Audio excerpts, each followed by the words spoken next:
Look at this big old horned frog. I think it's actually a toad. It's a horny toad. It's actually a lizard, baby. Ms. Randolph, you play the daughter of Billy Bob Thornton and Ali Larter on Landman. What's the coolest thing about getting to work with the two of them? I mean, they bring so much to the show, to scenes, to my life. I mean, they've become very important people to me.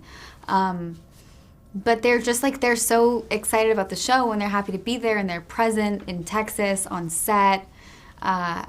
It's like I'm so lucky to work with such legends. If the admin counselor asks, that's one of the tricky things she'll throw at you. Well, why do they call them frogs if they're actually lizards? I don't know, baby. I mean, why do they call a buffalo a bison? What's a bison? It's a buffalo. You and Ali have just so many great scenes together. I mean, I think it was episode 3 where the two of you go to the nursing home and have a little like aerobic and day drinking session with some of those old folks. What's your bond like with Ali? I mean, we clicked immedately when we met, and we really were kind of each other's sounding boards for so much of season 1 while we were kind of still figuring out like where do we fit into this show and like how is this working tonally to fit into this. Like there was just like a lot of unknown season 1, and so we really bonded over that. And then season 2, I mean, I was just on the phone with her at lunch for 40 minutes. Like she's like very special to me. So yeah. Andy Garcia's character had a great line talking about how this is a world where there's snakes and snakes eat snakes. And Tommy, your dad, Billy Bob Thornton, is like a hawk. What's in store for the Norse family as Landman season 2 progresses? Well, I mean, I think they're all kind of settling into their new life. Like season 1, we came in strong with like Ainsley is coming to now wants to move to Midland and wants to live with Tommy, and then Allie's showing up, or Angela's showing up and moving in, and Cooper is trying to figure out his love life, and it's like everyone's kind of settling. We know where we're living now, for the moment, and it's where I keep saying this, but it just makes sense for the show without giving things away. But it's where the business meets family. You're no stranger to the Taylor Sheridan universe. You were also in 1923. Why do you think Landman was such, I mean, wow, what a successful show. Why do you think so many people just clicked with it? Because the family, definitely. I think it's something everyone can relate to. Like, it's a very crazy family, and everyone has a bit of crazy. Yeah. I think about, Lioness, Love Lioness, Mayor of Kingstown, Tulsa King, of course, Yellowstone, 1923, which I just mentioned, 1883. Why do you think, everything Taylor does just turns to gold? I mean, Sicario he wrote too, and that's one of my all-time faves. I love that movie. What's the genius behind? Do you get a little bit of a peek behind that curtain when you're around him? Well, I don't. I mean, none of us really know his writing process. I wish I did. I think that he has a way of like writing really unique, interesting characters and then like putting that into a story with so many different storylines. And so like even with 1923,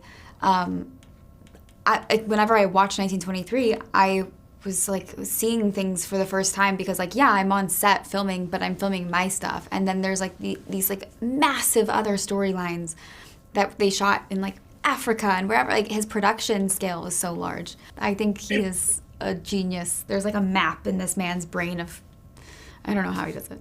One of the things I love about Landman is they're all, like you just mentioned, all these other characters. It's a big canvas.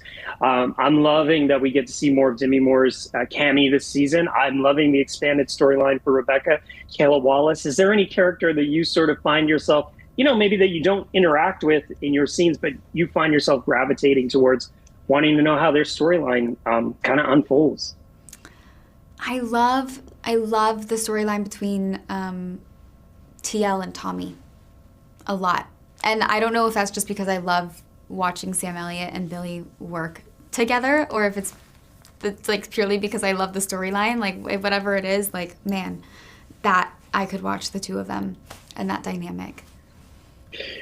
Was there pressure coming back for season 2?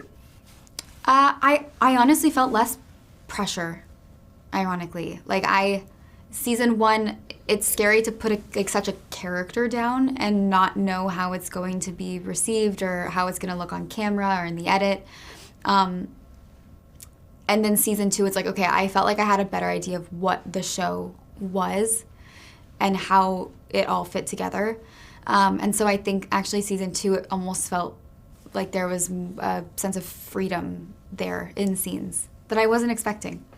Isn't the purpose to cheer on other sports? We cheer for all the sports. Football, basketball, soccer even.